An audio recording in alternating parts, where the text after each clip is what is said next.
vamos aí à viagem de volta, o capítulo 18, já começa a bater aquela saudade, né? Mas a gente tem que descobrir, porque o Bilbo desmaiou, levou uma facada na cabeça. Exato. E para variar, igual foi no capítulo 5, Adivinhas no Escuro, ele também apaga, e aí alguém tem que contar para ele o que aconteceu. Então é um mix do que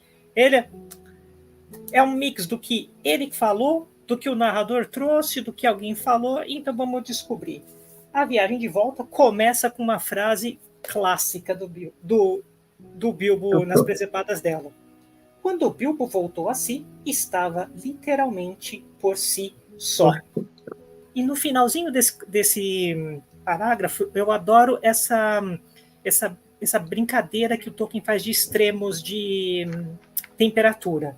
É dito, estava tremendo e gélido feito pedra, mas sua cabeça ardia como se estivesse em chamas. E nossa. Não dá uma impressão meio de febre quando você tá com calor, mas tá com frio? Verdade, mas tá com frio ao mesmo tempo. É. Exatamente. Logo na sequência, vem um humor que eu não lembrava dessa frase, mas eu achei um humor muito ácido. Ele diz, ora, o que será que aconteceu? Disse a si mesmo. De qualquer modo, até agora não sou um dos heróis que tombaram. Olha a acidez agora. Não sou um dos que tombaram, mas suponho que ainda haja tempo suficiente para isso. Ainda posso morrer, né? Tá em aberto a situação. É verdade.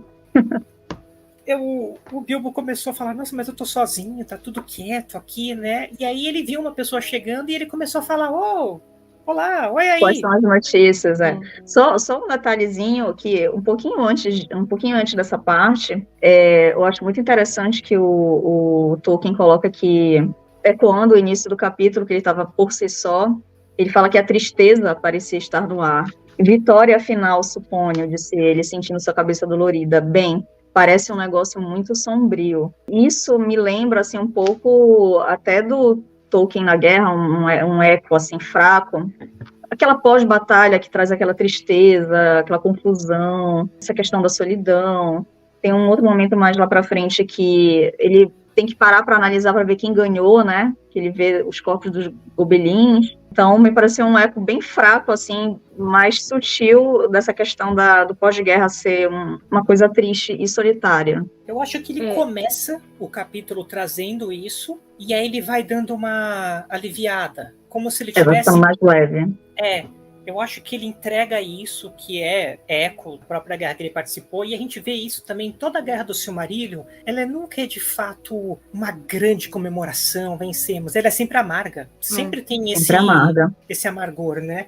E aqui, pelo tom do Hobbit, o Tolkien vai dando aquelas aliviadas, né? Tipo, ele pisa e depois ele vai tirando o pé e vai reduzindo a velocidade, né? Eu também tinha sublinhado essa frase que tu citaste, Mireia, a tristeza parecia estar no ar, porque de facto tu começas aqui um capítulo e o Tolkien deixa-nos logo desconfortáveis. Estava frio, mas depois o Bilbo estava em chamas e estava dorido, não se via nada e estava tudo triste. E tu pensas, pô, será que perderam a primeira vez que tu lês, né? Será que perderam a batalha? O que é que se passa aqui, né? Mas depois ele diz, vitória. Mas lá está, na guerra todos perdemos, mesmo o lado dos vencedores também perde. E é isso que nós vamos ver, que apesar deles terem vencido a Batalha dos 5 Exércitos, muito se perdeu. Pronto, é isso, ele depois vai-nos dando assim uma aliviada, né? O Bilbo contra alguém, depois vai ter com o Gandalf, então nós já ficamos também descansados. Supostamente estará tudo bem, né? Eu acho que aqui ele dá esse tom, e aí depois ele volta dando aquelas aliviadas, ele vai mostrando... ele vai fechando tudo, né? Todas as gavetas que ficarem aberto ao longo dessa parte final, né? Porque o livro, depois de Treva Mata, ele dá uma acelerada. E a gente fica com várias gavetinhas abertas, né? E aqui ele mostra cada uma delas.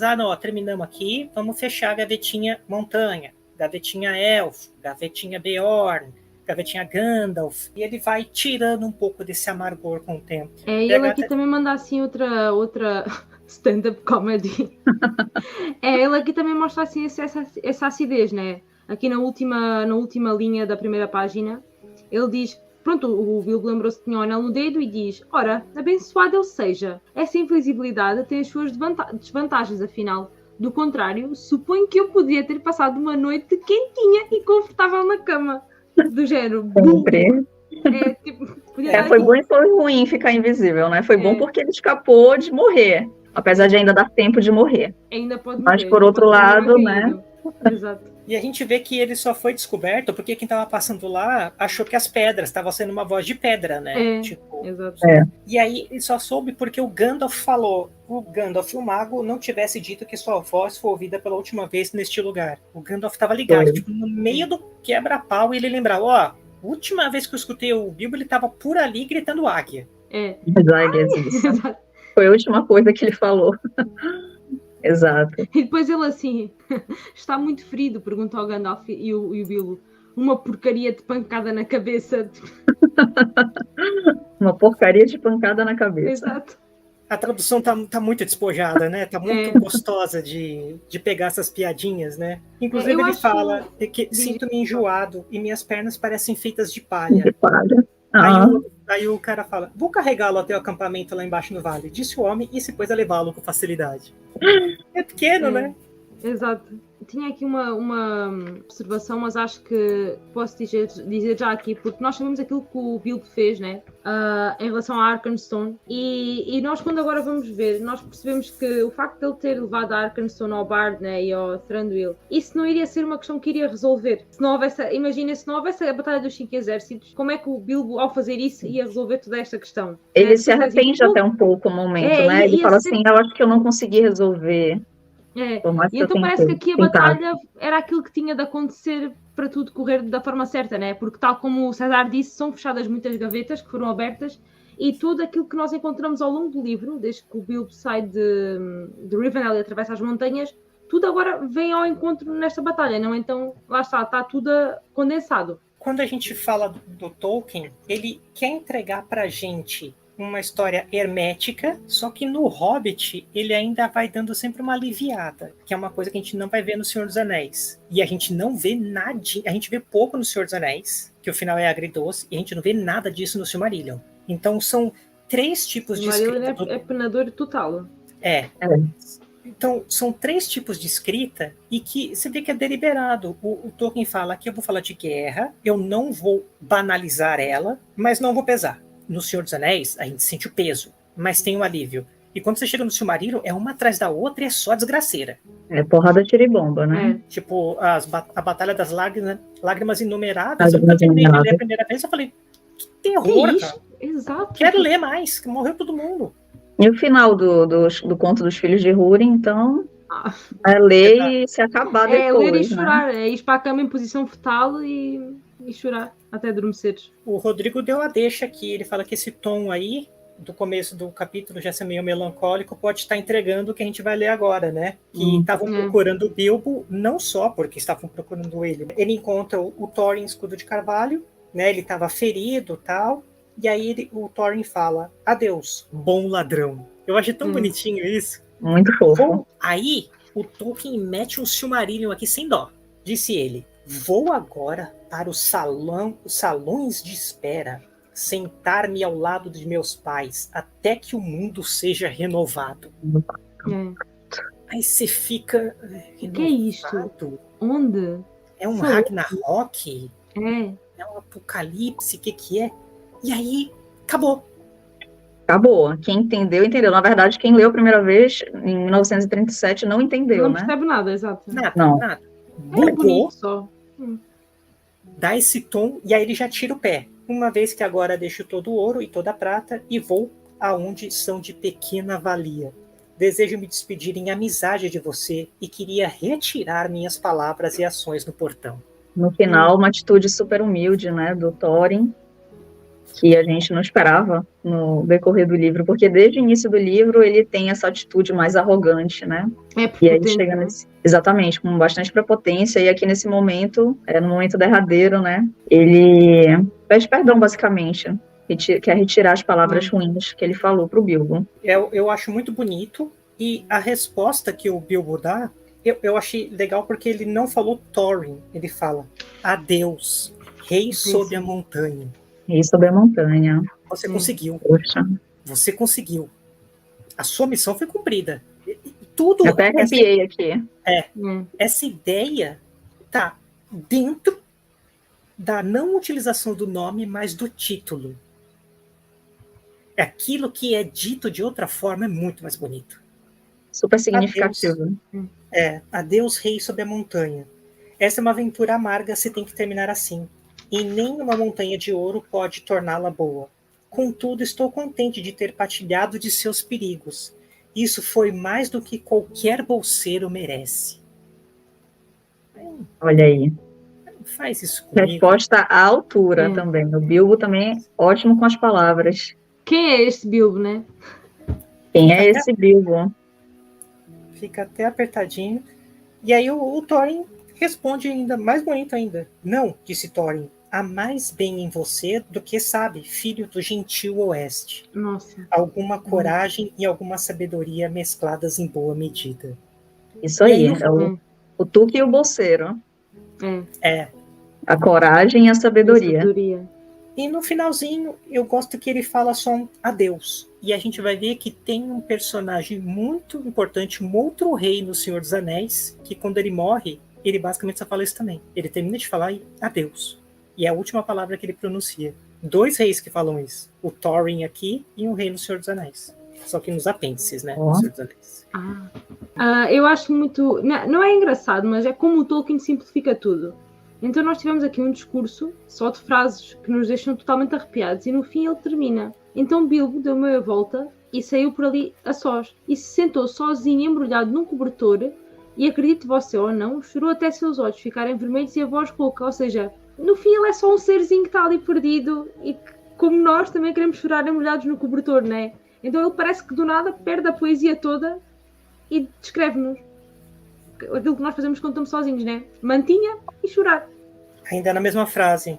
Ele era uma alminha gentil. Alminha gentil. Alminha gentil. De fato, demorou antes que tivesse coragem de contar uma piada de novo.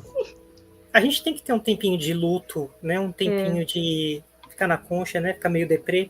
Faz parte. Eu acho muito bonito. E depois, né? Foi por misericórdia, disse ele por fim, assim mesmo, que acordei na hora certa.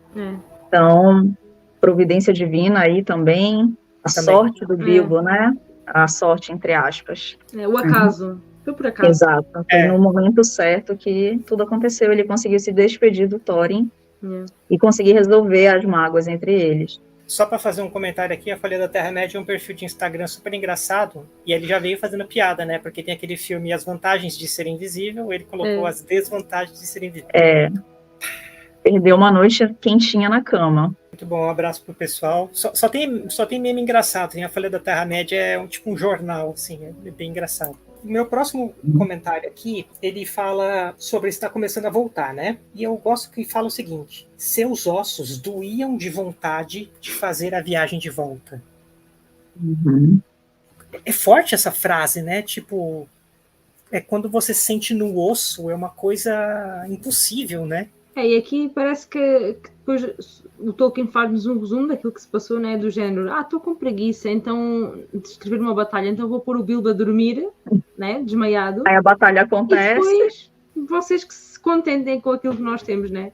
Aqui nessa frase também eu tinha marcado que ele também fala tudo que tinha acontecido depois que desmaiou, o Bilbo ficou sabendo mais tarde, mas aquilo lhe deu mais tristeza que alegria. Estava agora cansado de sua aventura. Então, eu achei de novo um pequeno eco biográfico, né? As consequências ruins da guerra, né? Ele falando, ele deu mais tristeza que alegria. A questão é ele ter acabado de perder um amigo, né? Exato. Aqui o PH fala que esse capítulo a gente já começa a ver que o Bilbo não se remete tanto. Queria estar na minha toca, queria estar na minha toca. É porque, de fato, ele tá muito mudado. Muito. Aqui ele já abraçou eu ia dizer aventura, mas não só aventura, o companheirismo. Ele abraçou o lado tuque dele, tanto quanto o lado bolseiro, né? Então aqui ele tá em outra vibe, ele não tá mais naquela de, eu tô numa enrascada, preciso voltar para casa, tô numa enrascada, queria dormir, acordar e tá na minha toca. Né? Ele sempre falava isso.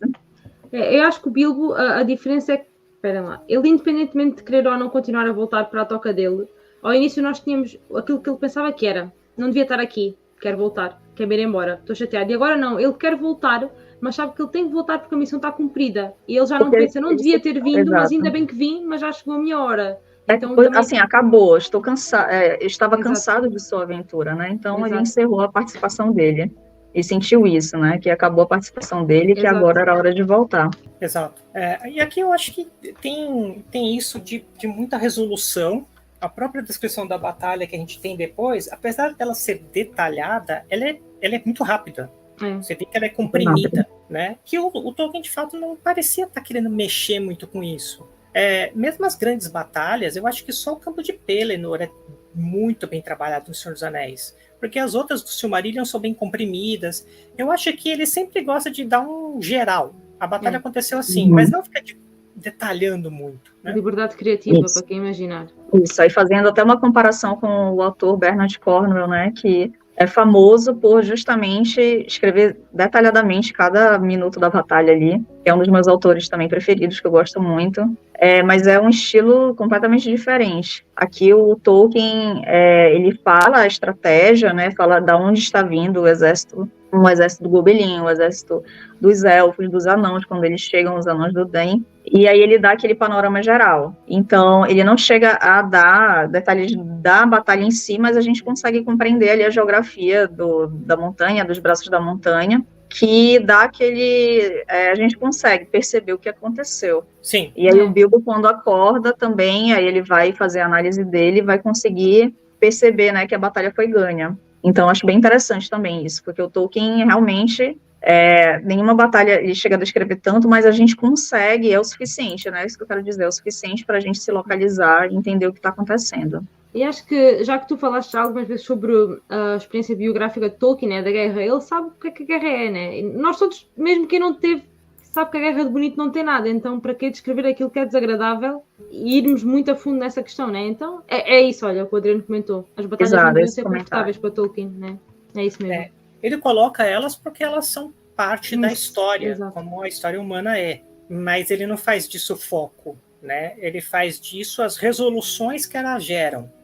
É mais ou menos essa ideia, né? As batalhas são um meio para um fim, né? Então... E aqui o Dante falou, aqui é o Beorn na veia, rapaz. Eu até grifei aqui, realmente, que o Tolkien estava tão na dele de não explicar muitas coisas, que ele fala, mas mesmo com as águias, ainda estavam em menor número. Na última hora, o próprio Beorn tinha aparecido. Ninguém sabia como ou de onde. Exato. E não me apetece explicar.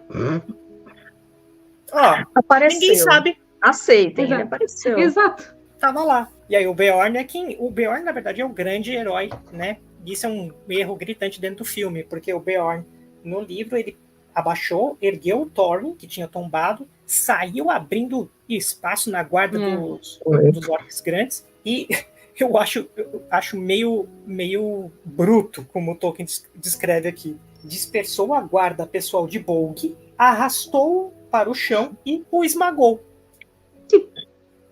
Encerrou, não tem mais Bolg. Não há mais nada que explicar. Tá? É isso e pronto. E eu acho engraçado como o Tolkien também usa aqui esta comparação, que ele diz que ele jogou para longe os lobos e os gobelins que estavam em seu caminho como se fossem palha e penas. E eu, quando leio esta frase, imagino o Beorn na casa dele, no meio lá das palhas e do pelo dos animais, a passar só, e assistindo. Normal, Exato. no dia a dia. Não, fiz aqui, arrebentei com o Bolg e agora vou tomar um café. Exato. Está mais um feita a dia minha normal. missão. Bom dia. Saiam do caminho, vocês estão no meu caminho. Exato. Aqui o Felipe falou que a Batalha da Queda de Gondolin é bem detalhada, só que a gente está lendo a Queda de Gondolin escrita muito antes desse estilo do Tolkien de hoje. Em 1916. E o Tolkien nunca deixou isso fechado, né?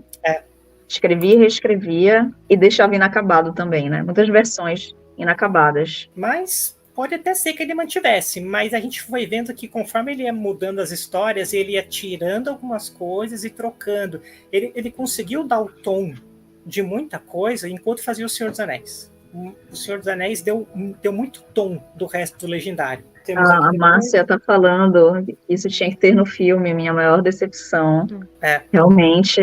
Acho que só tá na estendida e ainda assim não tem nada a ver, assim, tipo, eu nem me lembro, tem na estendida, né? Uma águia solta ele. Não, isso aparece. Isso aparece na normal. Versão. Na normal? Tá. Mas depois ele vira uma águia. É assim que ele aparece, né? Depois ele transforma-se no ar, né? E quando cai, já cai um urso, né? Ele vai se transformando Não Coisa seria bem minha escolha. cinematográfica. Power Ranger. Minha escolha seria de já chegar em lobo e arrebentando tudo. Exato. Mas aqui tem um destaque que eu fiz. Dizem as canções que 3 partes dos guerreiros goblins do norte pereceram naquele dia. E as montanhas tiveram paz por muitíssimos anos. Aqui ele começa a usar muito disso. Dizem as canções. Reza a lenda. Dizem E as aí, canções. Aquela coisa de uma parte da história só está contada em canção. Canção. E ela diz, na verdade, eu não sei se era isso.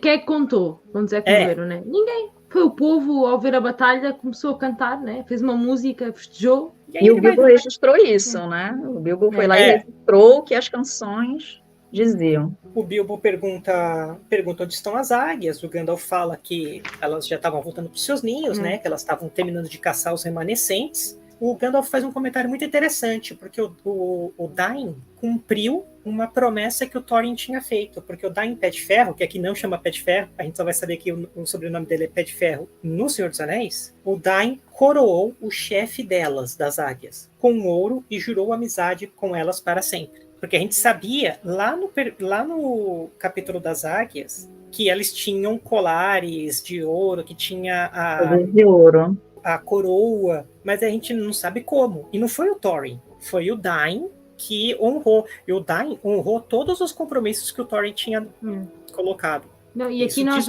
nós já vemos também um primeiro sinal da bondade, né? do Dain enquanto rei. Bondade e no sentido de as batalhas não são vencidas sozinhos, né? E nós, para mantermos um reino, para mantermos o nosso povo seguro, é necessário que mantenhamos os nossos amigos perto, é aqueles que nos ajudam, né? E nós vamos ver em seguida que o Dain dividiu bastante o tesouro, e este foi o primeiro das ofertas que nós temos aqui conhecimento no livro. Antes da gente chegar nessa divisão, eu separei aqui. Enterraram Thorin nas profundezas sobre a montanha e Bard pôs a pedra Arkin sobre o peito dele. Achei bonito. Muito bonito. E aí, não só a pedra Arkin, como o rei élfico, então, dispôs Orcrist, a espada élfica que tinha sido tirada dele no cativeiro. Conta umas canções, novamente, que ela sempre brilhava no escuro se inimigos se aproximavam. Olha, que chique. Então, nossa, a imagem mental disso, né? Tinha a pedra Arkin e a espada élfica. Imaginem o que é o rei élfico, né? O Thranduil. Ele, a última vez que viu o Thorin, foi lá nas masmorras, todo cansado, cheio de fome, triste, e agora tu finalmente reconheces-lo enquanto rei, mas ele está morto, né? Então também deve ser uma sensação, é pesado, né? Já que era este anão mendigo que estava na minha masmorra e agora estou aqui a enterrar um rei, né? É verdade. O rei élfico também, ele tem um crescimento durante o livro. No começo ele é muito ríspido com os anãos, né? E agora ele tá uma outra mentalidade. Mas lá está, foi a ganância que o levou até Erebor, né? Até a Montanha Solitária, porque ele pensou, o Smaug morreu, vou lá tentar a minha sorte, né? Exatamente. Então, até mesmo aquelas ações que não eram as melhores ou as mais corretas, tudo levou, lá está, tudo aqui culmina nesta batalha. Aí na frente, um pouquinho mais pra frente a gente vê. Então, Dain, filho de Dain, fez sua morada e ele se tornou rei sobre a montanha. O Dain era senhor das Colinas de Ferro, que inclusive no mapa a gente não vê as Colinas de Ferro. A gente sabe que elas existem, tem uma setinha aqui, assim, no finalzinho do mapa tem uma setinha. Ali estão as Colinas, a gente não sabe. Então a gente sabe que ele era senhor de lá ele veio para ser senhor de Erebor. Isso. Só que aí você tá vendo como os anãos... Isso. Agora sim. Aí é pro leste. Isso. O leste é para ali ou é para ali? Agora não sei. O leste agora é para sua esquerda. Ok, sim. É aqui, ok, sim. Isso. Até aqui. Quem ficou como rei da Colina de Ferro? Eu tinha essa dúvida. Na verdade, aí não tinha rei. Porque o Dain, na verdade, era senhor das Colinas de Ferro. Então ele se tornou rei sobre a montanha, que Erebor era muito maior, muito mais poderoso que a Colinas de Ferro, e ficou aí num agrupamento nas Colinas de Ferro também. Meio que dividiu, mas não era rei. O Dain era rei de tudo. O que pode ter acontecido é que ele passou a posição de senhor para algum familiar ou assim, né? Ele ficou como rei. Exato, mas não era rei, ele era um senhor. A gente vê isso dentro de Gondor, por exemplo, que são feudos. A gente tem Dol Amroth, que tem um príncipe, e Philin, que depois tem outro príncipe, né? Esse tipo de coisa. Então, é um rei com senhores, que são seus vassalos, basicamente, né? E aí, no mesmo parágrafo, a gente descobre Fili e Kili tinham tombado ao defendê-lo com escudo e Poxa. corpo. É. E aí os dois morreram, ou seja, os 3 da mesma família morreram, né? Eu, quando li a primeira vez o Hobbit, eu achei isto super trágico. Imagina, isto era um livro tranquilinho, né? Para crianças, e do nada morrem os 3. Tipo, e Sim. 3 dos anãos que tu mais diferencias ao longo do livro, né? Que é o Thorin, que é o principal, né? E depois os 2 que são irmãos, né? Fili e Kili, os mais novos. E tu chegas aqui e pensas, mas quem é que está vivo? Quem são os outros anãos? Né? Todos os outros que a gente não lembra o nome direito, né? É. A gente descobre algumas coisas menorzinhas ali, que o Dain honrou, né? Então deu uma 14ª parte para o Bard, e ele fala, honraremos o acordo do falecido, e ele agora tem consigo a Pedra Arkin, ou seja, ele recebeu a Pedra Arkin e recebeu um 14 avos, né? Conforme o Thorin havia prometido. O Bard trabalhou com muita sabedoria nisso, inclusive dando as esmeraldas de Girion, que era seu antepassado, para o Thranduil, para o rei élfico. E é engraçado porque nós, quando falamos no rei élfico, logo no capítulo da Floresta da Treva-Mata, nós sabemos que o rei élfico ele tinha uma fraqueza por prata e gemas brancas, né? E olhem lá como é que é o colarzinho dele, né? Ele não foi burro. Não. É o Bilbo que depois é que dá o colarzinho. É isso. É, o Bilbo é que isso. dá o colar. É isso. Ok. Isso. De pérolas, né? Verdade, né? Prata e pérolas. É isso. Mas essas esmeraldas do Girion também eram tipo mega. Ah, sim. As esmeraldas são verdes, já. Então tem tudo a ver com os silvestres, né? Exato. Eu gosto que o Bilbo, no final das contas, fala, olha, eu não tenho nem como levar esse dinheiro aí.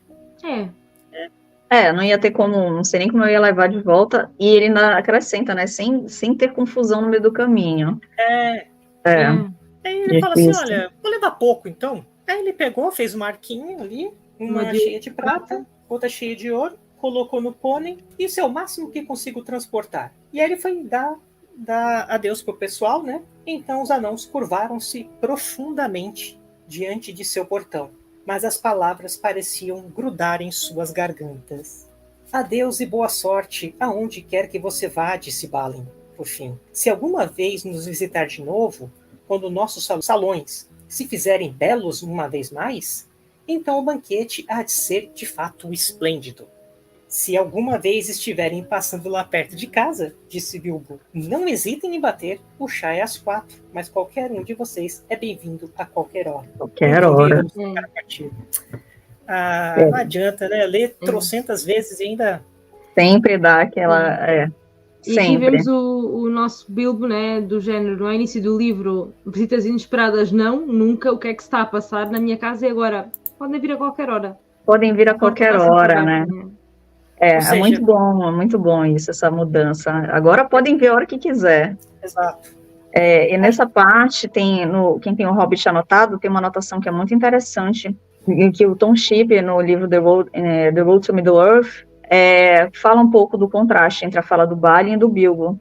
O Balin tem uma linguagem mais elevada e o Bilbo já é uma linguagem mais trivial, mas a gente consegue entender perfeitamente, 2 se comunicam perfeitamente, apesar dessa diferença. Um consegue entender o que o outro diz. É muito interessante isso, porque o Tolkien consegue, mesmo com estilos diferentes, passar a mensagem e a gente se emociona toda vez que lê. Isso que é a magia, essa que é a magia.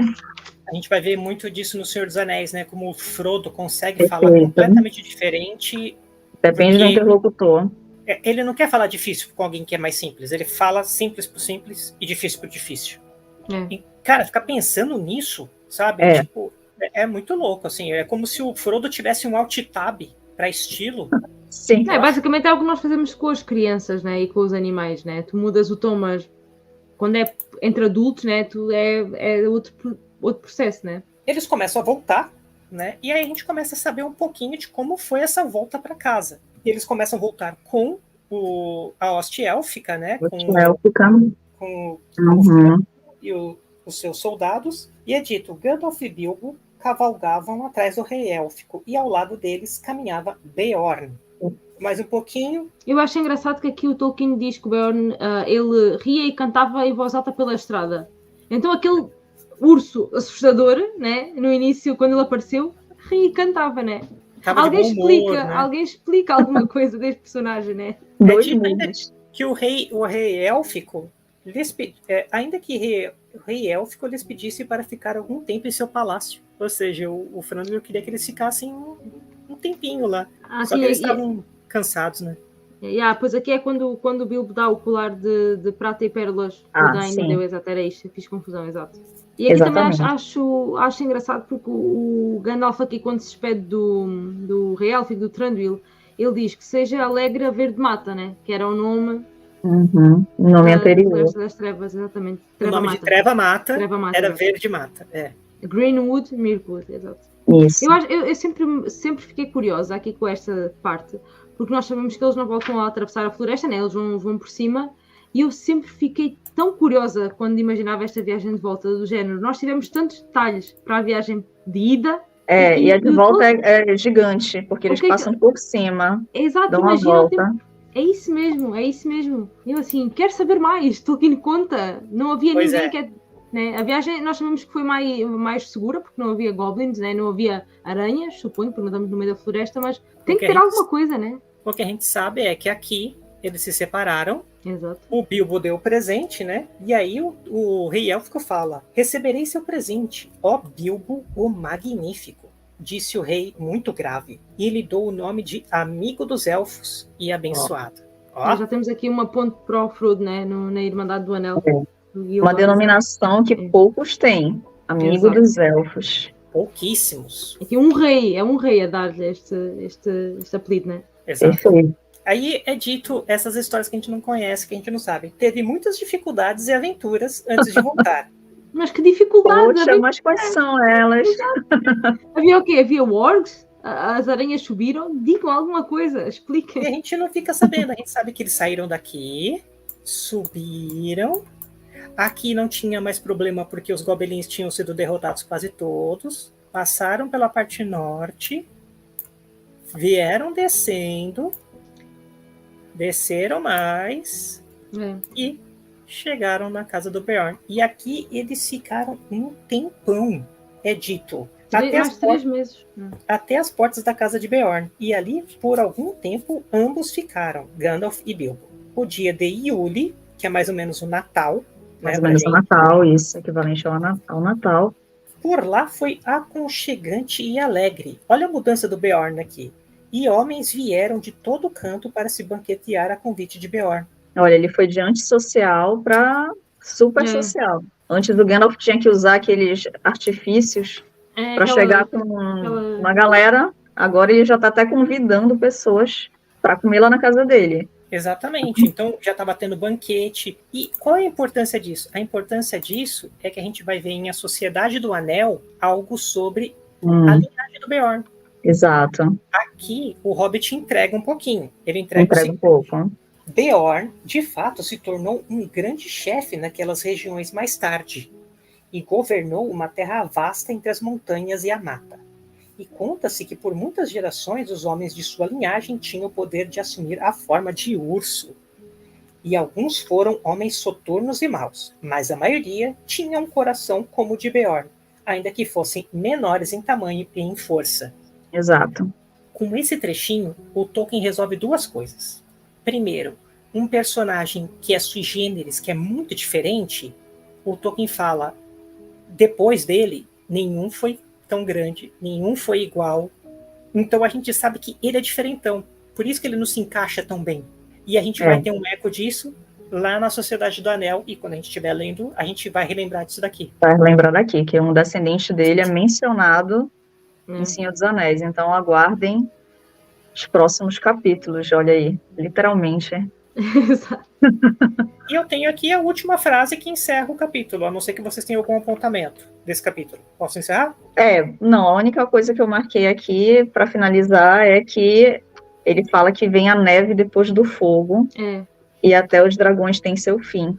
Essa questão da neve depois do fogo, o balanceamento entre as duas coisas opostas. Isso para mim também podia ter ficado um ditado popular.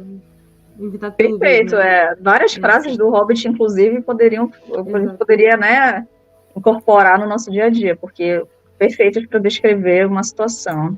O que eu tinha aqui só neste capítulo era que tudo aquilo que foi desagradável para lá, na viagem para lá, né, É a casa do Beorn, que também eles tinham medo à noite do que é que se passava, aquele urso, né, que anda ali a cheirar pela porta, a Treva Mata, né, os salões do Rei Élfico, tudo foi desagradável, né, e nós estávamos na pele do Bilbo, que ele estava farto, ainda por cima com um monte de anãos inúteis, né, e aqui Fazendo tudo é tudo. tudo, exato. Agora aqui tudo é mais pacífico, ele tem o magzinho ao lado dele, o Gandalf, para cuidar de tudo, o Beorn também, e até a casa, tudo aquilo que foi mau, mau não, mas desagradável e desconfortável, tudo aqui se torna, na viagem para cá, torna-se tudo pacífico. Muito mais leve. É. A última frase do capítulo é: agora queria só estar na minha própria poltrona, disse. Ou seja, como o PH deu a letra, ele diminuiu muito. Agora ele só falou porque de fato ele está voltando. Então, a gente encerra o capítulo já com aquele gostinho do Bilbo que a gente já conhece. E então, nós temos aí